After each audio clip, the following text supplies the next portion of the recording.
How to turn low power mode on or off on iPhone. Here's how to enable or disable low power mode. Start by opening the Settings app on your iPhone.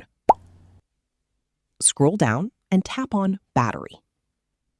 At the top of the screen, you'll see the low power mode option. Simply tap the toggle to turn it on or off. When low power mode is enabled, your iPhone reduces background activity, including mail fetching, app refresh, automatic downloads, and some other visual effects.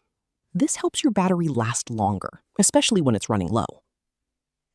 You'll know low power mode is active when the battery icon in the status bar turns yellow.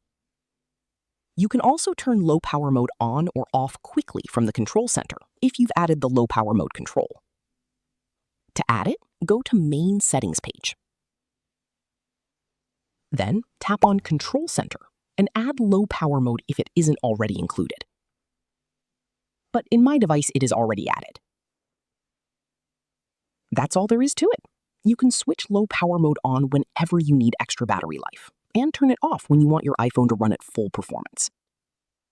If you found this tutorial helpful, don't forget to like this video, subscribe to the channel, and check out more iPhone tips and how-to guides.